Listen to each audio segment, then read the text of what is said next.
All right, everybody, we'll get this started. We will give everybody a minute to come in, put the word out that we're rolling with this, and then we'll kind of get started. So welcome to the chat. Let me go over and check out and see who we might have in. And so trying to get started. I had some people commenting earlier before you even started, which is all good. A few of you out there already, it looks like, so it's good. Let me share the word. And we'll start with a full disclosure, I guess. I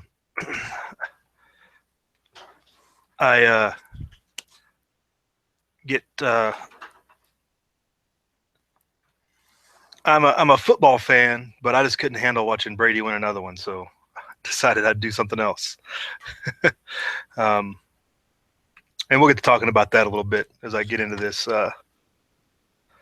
about the whole Super Bowl issue and everything.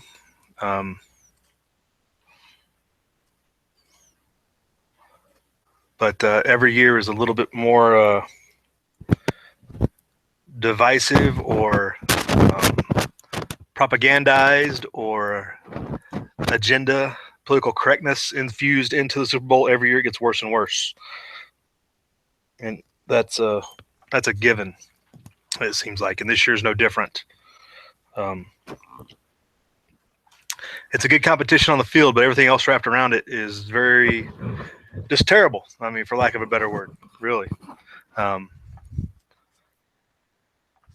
Just terrible. So I've got my popcorn up. We're going to be on here for a few hours.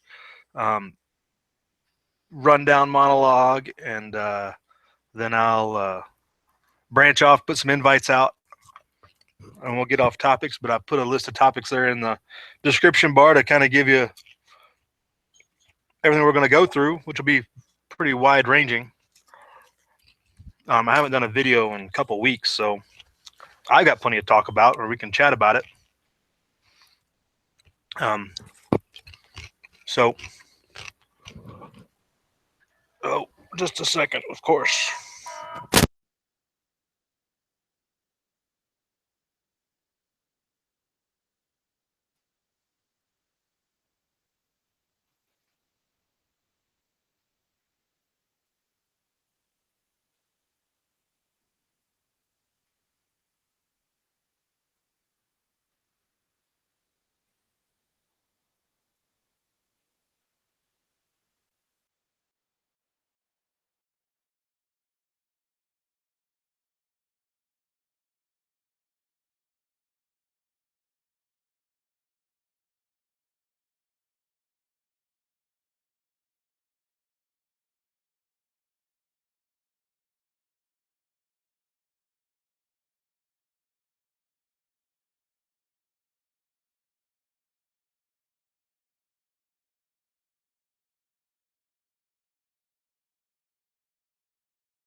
All right, unmute myself there.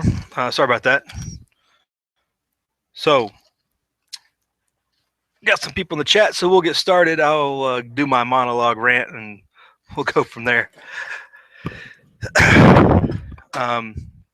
So the Super Bowl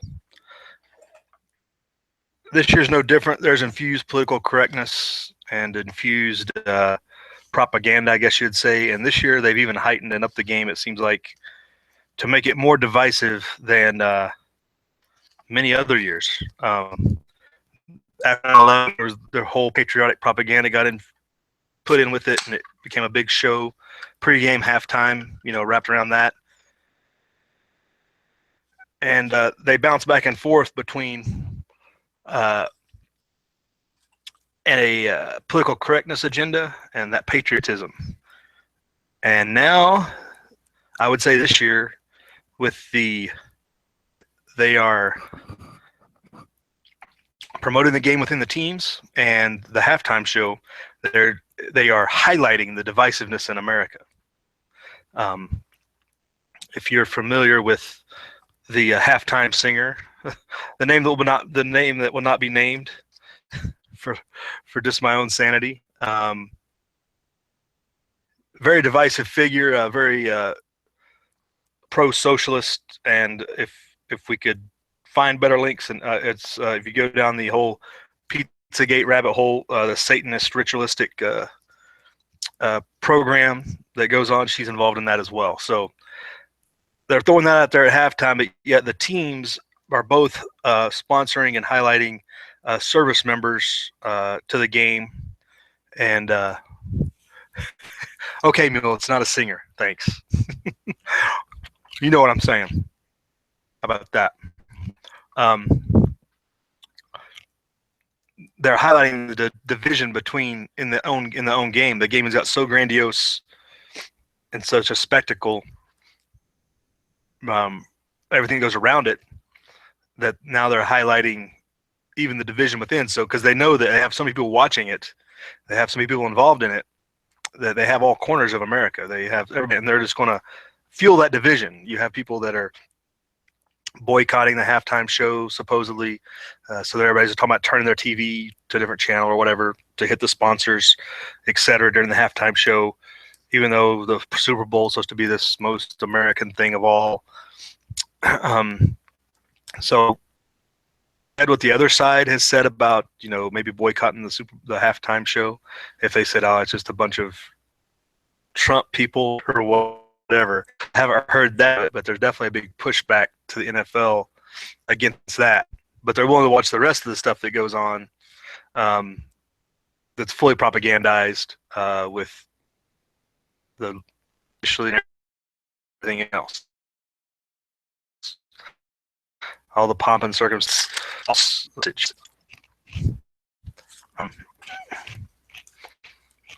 So that's what we're dealing with right now. And as our estimated 60 million household TVs, or grandiose number in America, then hundreds of millions around the world, probably over 1 billion total, watch this event. See that division and that highlighted section of American society.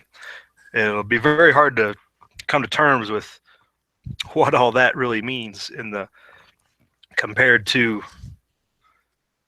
the perception of America. It'll be interesting to highlight that.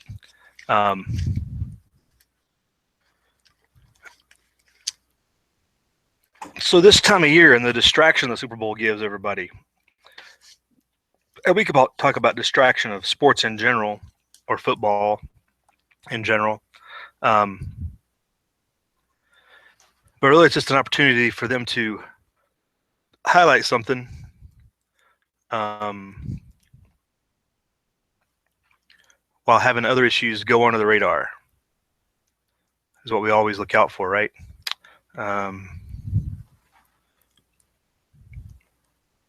And this year's no different. Every year that there's a big issue, it's like we talked about during the World Series, the multiple issues going on around at that same time. Now, after the a new election year. Um, Pretty much, university campus is getting burnt down, um, and other World War III type leading events. The Super Bowl gets this big distraction for everybody to forget about those things. And unfortunately, it's not temporary. It gets set in. Hours, days, weeks go around the distraction of the event. And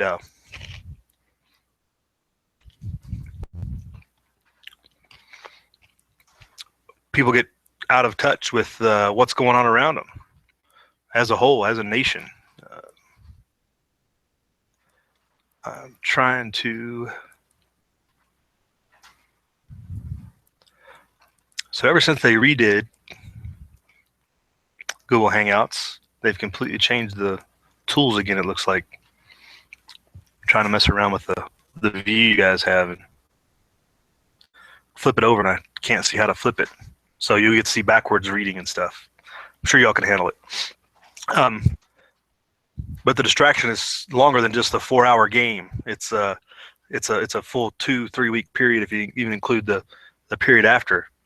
People that enjoy football for the football, it's a short term. It's very hit and miss, and there it goes and it's gone. People that get into it for all the personalities and all the controversy and all the other stuff, they get strong, and that's the majority of people that watch it. It's not about the football, and that's unfortunate. You can say that the evolution of sports in America has really took us away from the real benefit that sports provided. They provided, good basis for physical activity, obviously, learning teamwork, learning mental and physical toughness, a lot of attributes you could get out there. But as it evolved into a professional spectacle,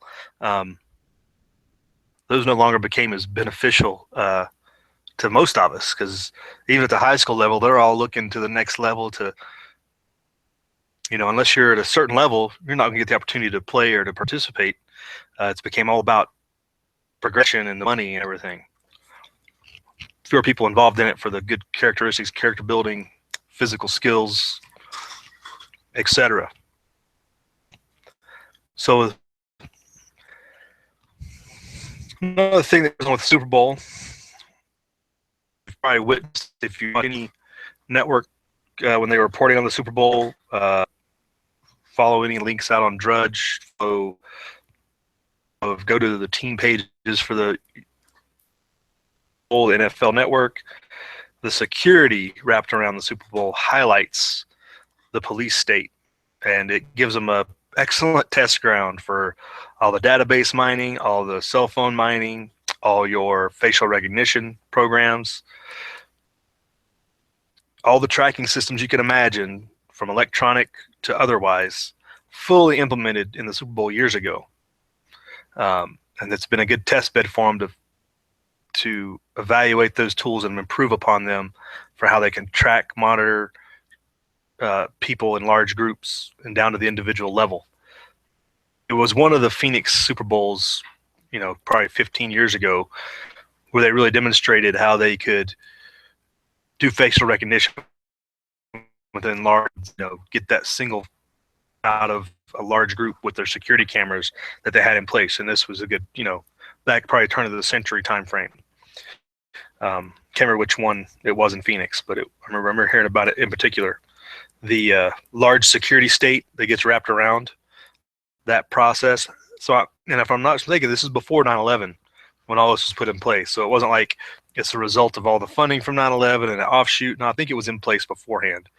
And that's where they really tested it all out, and they were able to expand upon it once they got the 9/11 funding. But the technology background was all there already, previously in place.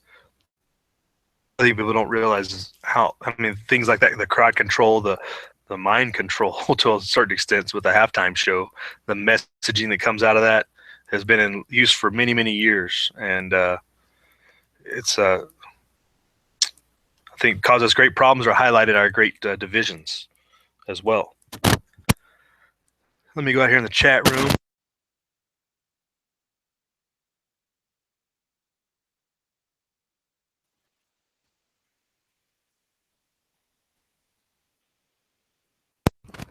So hey everybody, we'll start off with 01 Croms in the house. Winging It Tracy, how you doing? Or he was out here earlier. He commented. I don't know if he's back with us, joined us yet. But Solar Savage, hope you've caught up with us at this point. He might watch it on rerun. Sparks, how you doing? I had a brief pause at the beginning. I had to get my popcorn out. Mackinstood. That's a different name. Is that misunderstood? But Mackinstood. Oily, how you doing out there? Oily's Holy Humble Home. I'm assuming you've changed your name, or do you have two pages? Jumbo. Wow, that's a good one. You must have spent some time in the fob. Mule Team, how you doing? I figured you'd be watching the game, Mule. DV DeVincent W. How you doing? Yeah, watch your six at all times, and those of others that you can. Saints and Sappers, how you doing? Out there in the chat room. Yeah, the whole bread and circuses thing, but kind of there's more to it than just the bread and circuses. It is a distraction, but there's other things that go around it, as I was just briefly talking about there previous 5 minutes or so.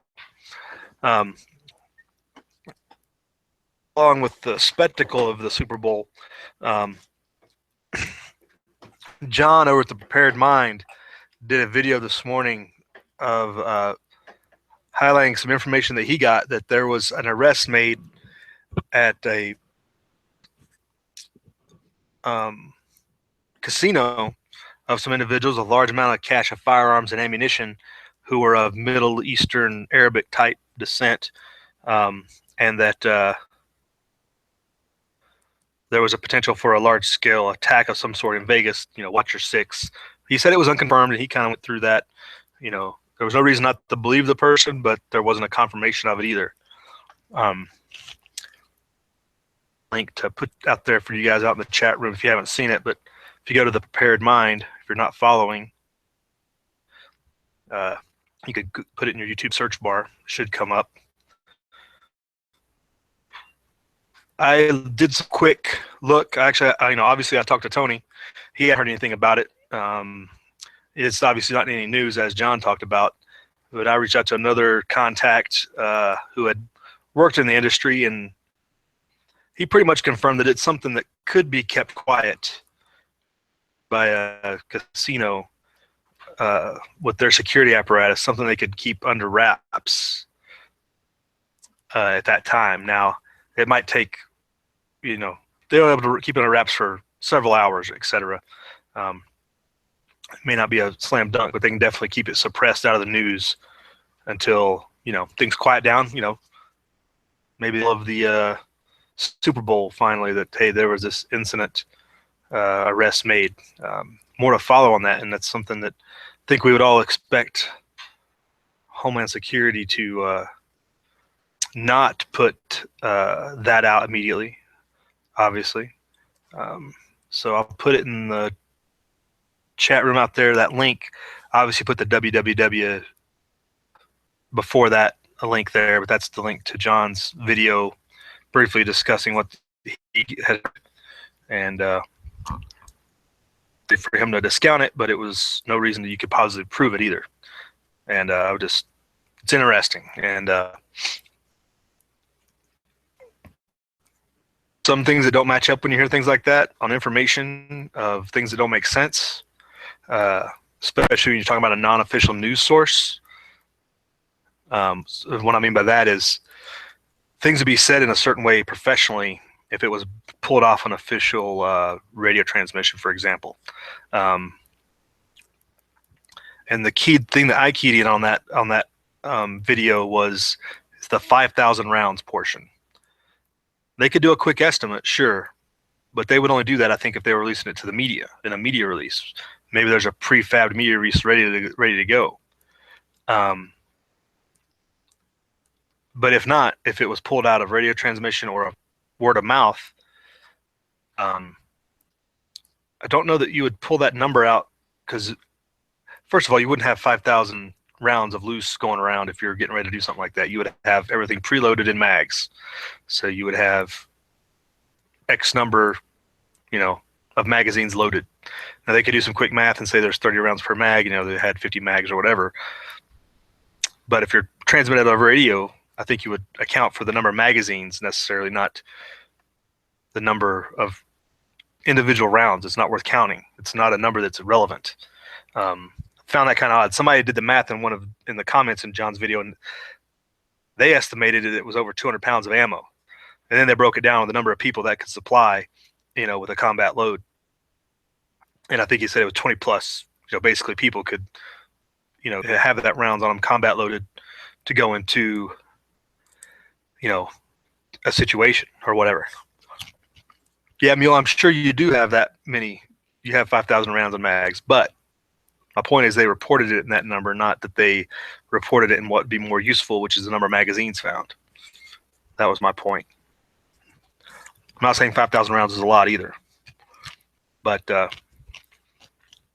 just keyed in on that one number as something that came out of that to figure out kind of how the source information gets passed along. Because the maid didn't have no idea, who supposedly saw this, I would imagine. And, until you really got an exploitation of the scene, you wouldn't have an estimate like that until you got a full, accounting. Yeah, like I say, Saints, after you got your combat load, you just pick up magazines off the dead ones, right?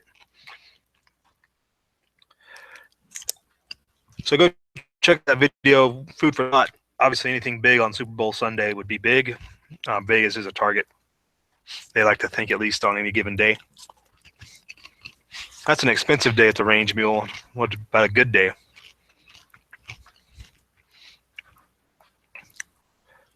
So there's those thoughts.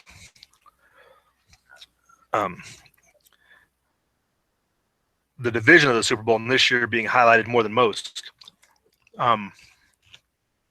It seems like, and the NFL does it on purpose.